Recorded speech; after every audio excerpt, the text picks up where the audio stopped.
And that what in fact happened was Justin didn't harass Blake.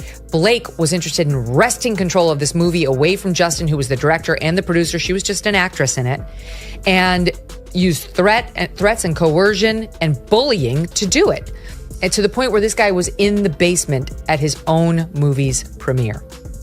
What I make of that is that if your wife is sexually harassed, you don't make fun of Justin Baldoni. You don't make fun of the situation. You take it very seriously. You file HR complaints. You raise the issue and you follow a legal process. What you don't do is mock the person and turn it into a joke. My favorite part of what I've read of this suit so far is that Blake Lively did not even read the book that the movie was based on. Correct. And we're not talking War and Peace.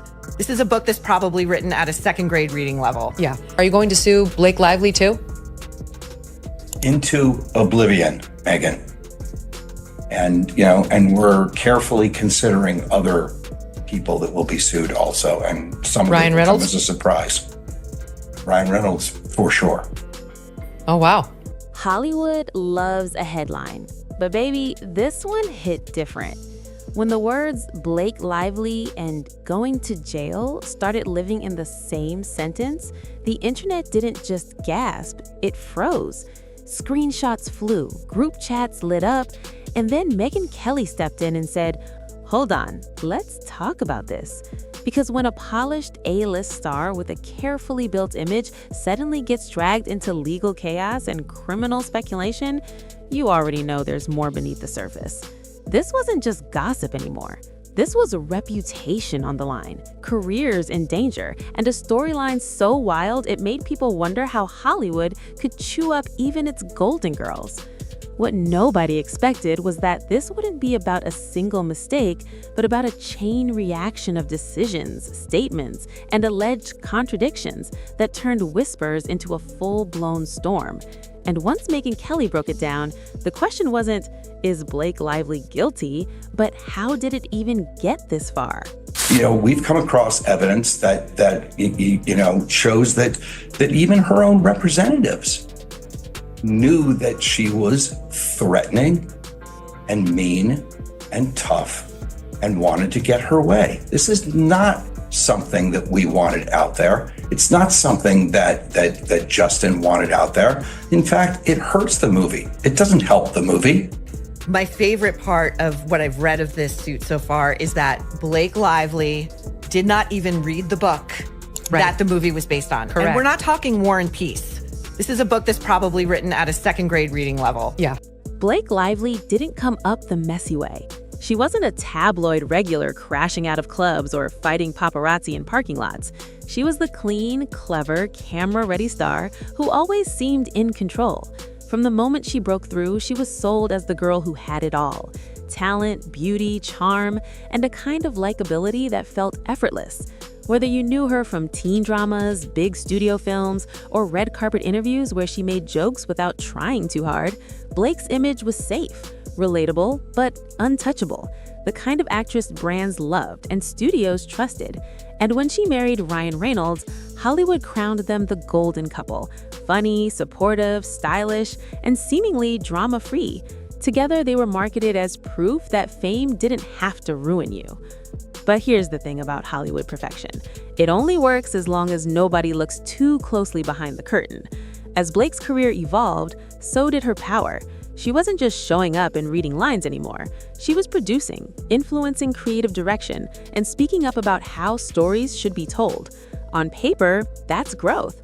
That's a woman taking control of her narrative. But behind the scenes, power shifts always create tension. And tension, when mixed with egos, money, and public pressure, has a funny way of turning into conflict. Quietly at first, then loudly, then legally.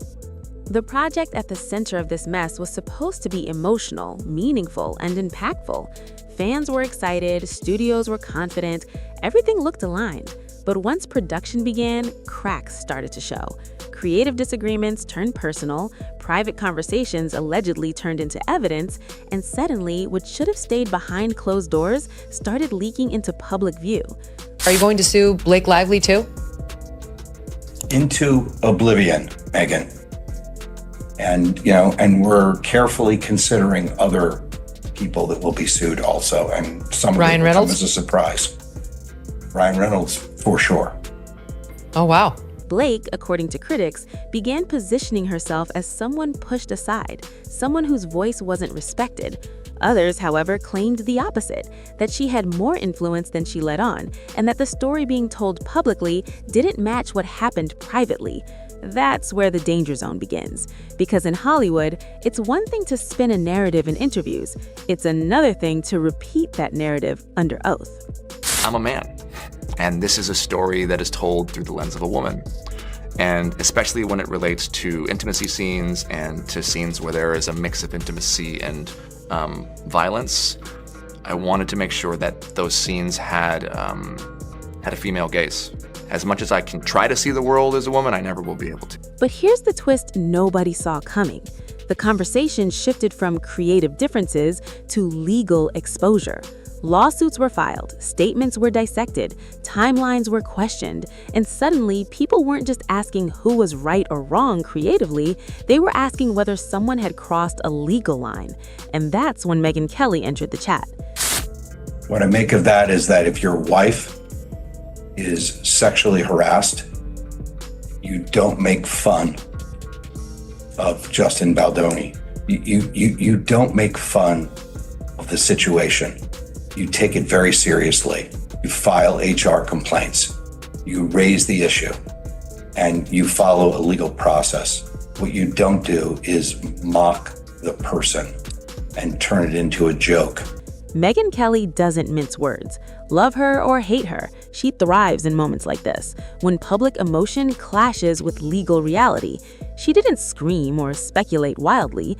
Instead, she slowed everything down and said, let's talk about what actually puts someone at risk.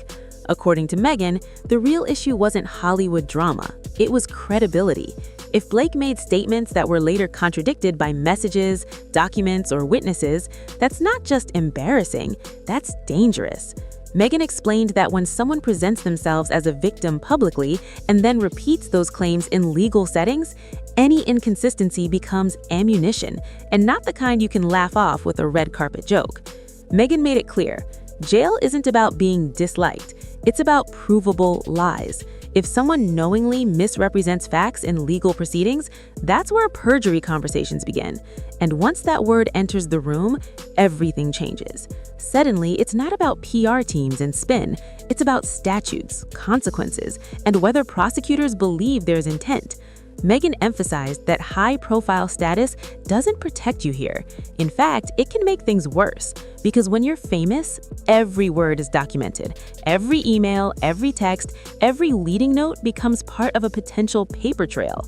What nobody expected was how fast the narrative flipped. 1 minute, Blake was being discussed as a wronged actress fighting for her voice.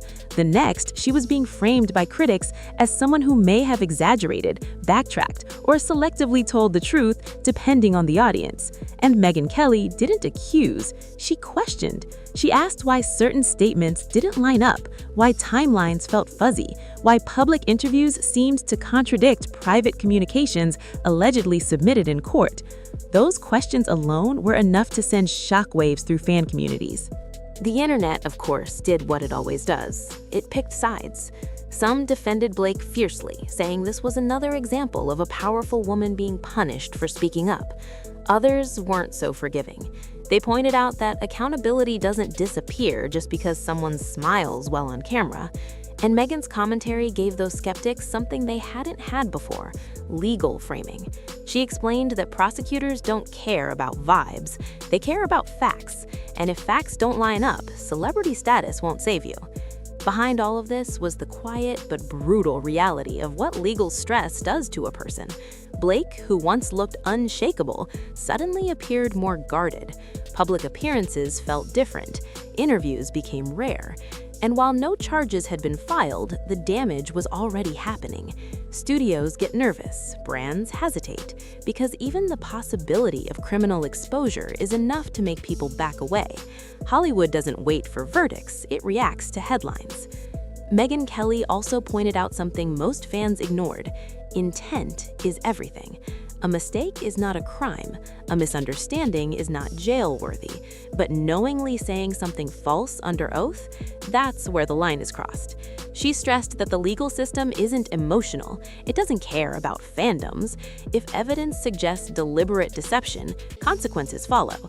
And that's why the phrase "Blake Lively going to jail" exploded, not because it was confirmed, but because it was suddenly plausible in the public imagination. What nobody expected was how this situation rippled into Blake's personal life. When your name is attached to criminal speculation, it doesn't stop at work. It follows you home. Friends go quiet, conversations change. Even strong marriages feel pressure when the world starts questioning your integrity. Ryan Reynolds stayed publicly supportive, but insiders whispered that the stress was real. Because no matter how united a couple looks online, legal chaos tests everything. And Blake, once celebrated for her control, was now in a position where control had slipped through her fingers. The emotional toll of being discussed as a potential criminal is heavy. Imagine waking up and seeing strangers debate whether you belong behind bars. Imagine knowing that one misinterpreted sentence could redefine your legacy. Megyn Kelly highlighted that part too, the psychological impact. She explained that even if nothing comes of it legally, the stain can linger. Hollywood has a long memory when it comes to risk. Careers stall quietly, scripts stop coming, invitations dry up, and the scariest part, nobody sends a memo explaining why. You just feel the doors closing. For Blake, the woman who once seemed immune to scandal, this was unfamiliar territory. And Megyn Kelly didn't sugarcoat it. She said this is how fast things turn when stories don't add up. One day you're America's sweetheart, the next you're a cautionary tale. As weeks passed, rumors intensified. Some said settlement talks were happening behind the scenes. Others claimed new evidence could surface. And while no official charges existed, the conversation itself became the punishment. Megyn Kelly reminded viewers that sometimes the legal system doesn't even need to act for damage to be done. Public doubt can be enough to derail a career. And in Blake's case, the doubt came wrapped in legal language, which made it harder to dismiss as mere gossip. So where does that leave Blake Lively? In limbo. Not convicted, not cleared, just suspended in that terrifying space where reputation hangs by a thread. Megyn Kelly didn't declare her guilty, she didn't call for her arrest, she did something far more unsettling. She explained how easily a story like this can spiral if facts don't line up, and that explanation alone changed how people viewed the situation. Hollywood loves reinvention, but it hates uncertainty. And right now, Blake's story is nothing but uncertain. Will this fade away as another exaggerated scandal, or will it become a defining chapter in her career? Megyn Kelly made one thing clear: the danger isn't fame, it's inconsistency. And once that's exposed, no amount of charm can fix it. In the end, this isn't just about Blake Lively. It's about how quickly narratives collapse when truth is questioned. It's about how public sympathy can turn into public scrutiny overnight. And it's about how even the most polished stars can find themselves staring down consequences they never imagined. Whether Blake ever faces a courtroom or not, the lesson is already written. In Hollywood, your words matter, your records matter. And once legal eyes start reading between the lines, the story stops being yours to control. So as the rumors swirl and Megyn Kelly's breakdown continues to echo across the internet, one question lingers: will this be remembered as an overblown scandal, or the moment a perfect image cracked for good? Either way, this saga isn't over. And if Hollywood has taught us anything, it's that the next twist always comes when you least expect it.